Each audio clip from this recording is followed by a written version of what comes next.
actually send them to them when they get home. Particularly if they're couples, often they don't get a lot of photos of themselves together. Everyone's always taking a photo, and they're asking, can you please take a photo of us? And then it's out of focus or it doesn't work.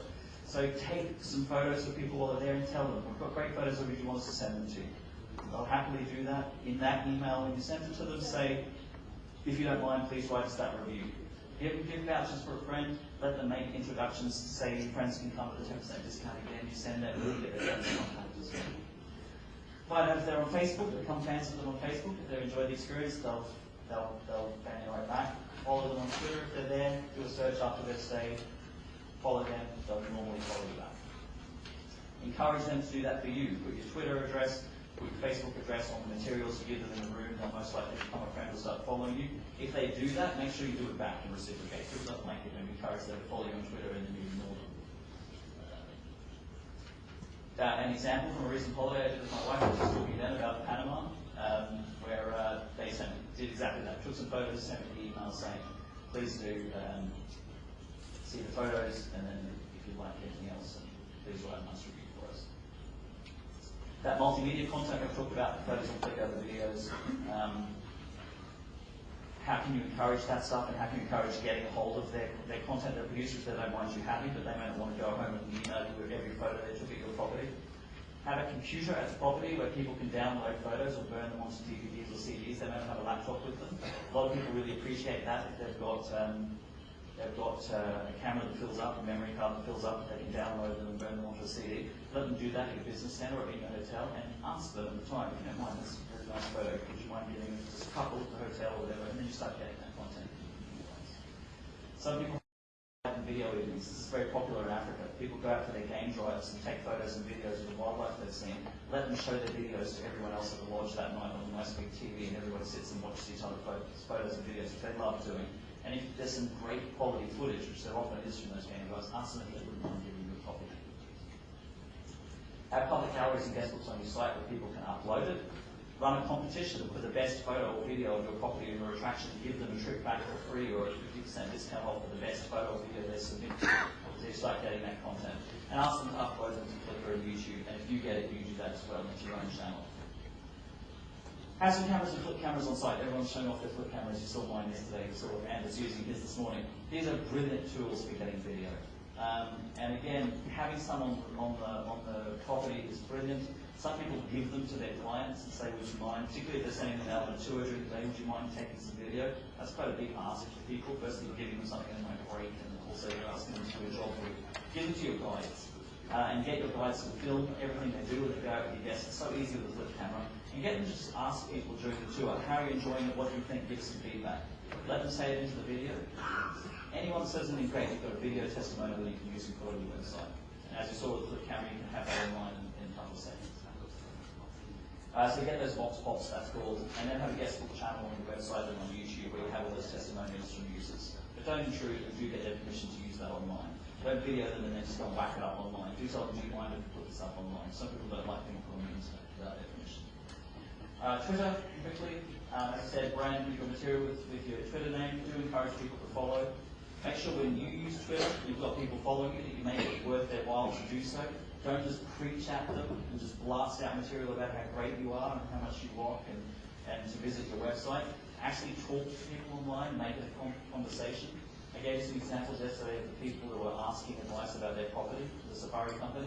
So put out like a little survey to your followers, say, what do you think would be better if we offered this type of food or that? If we did this kind of activity or that? And let them give you their feedback, and people then feel you're valuing them.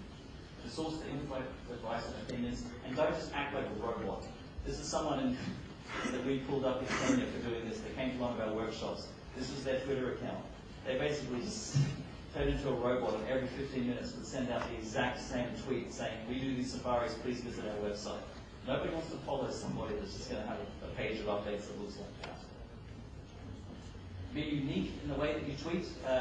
We talked about the squirrel yesterday. This is another really popular hotel site. They've got a dog that lives in the hotel, and everybody loves the dog and remembers the dog when they go home, so they don't tweet as themselves, they tweet as the dog from the hotel. So find an unusual way to manage it. We're really on the time, so I'm going to do this fast. But once you start dealing with individuals like this, obviously it's going to get to a crisis point where you've got such a huge database of past customers and people that you want to deal with, you need to start dealing with groups.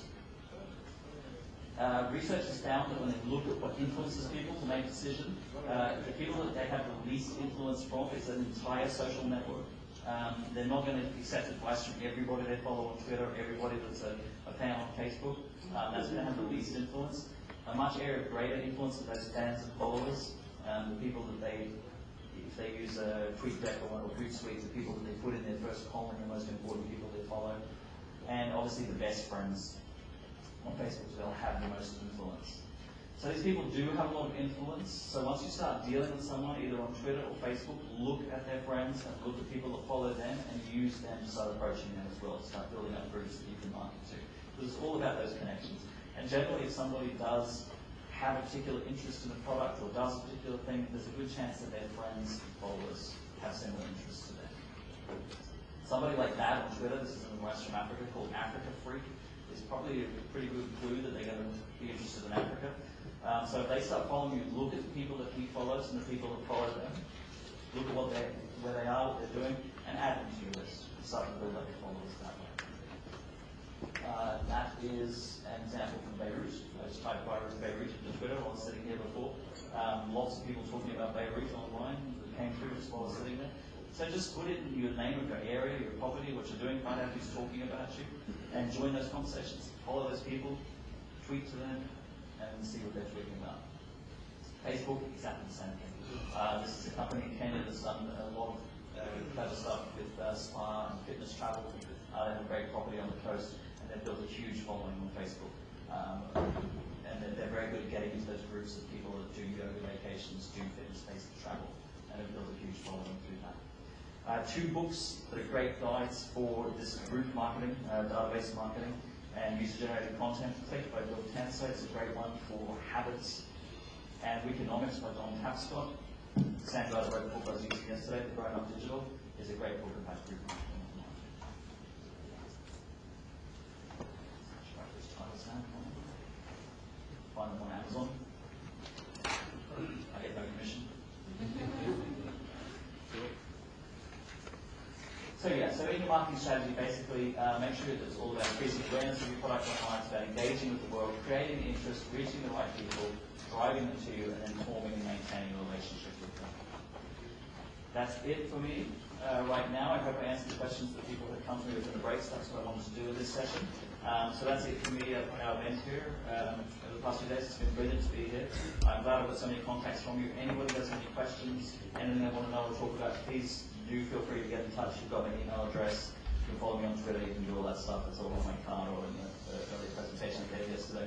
And I look forward to hearing from you and seeing you at future events again. I want to wish you all the best of luck with moving into this space. And I hope it does great things for you and your business. Thank you very much.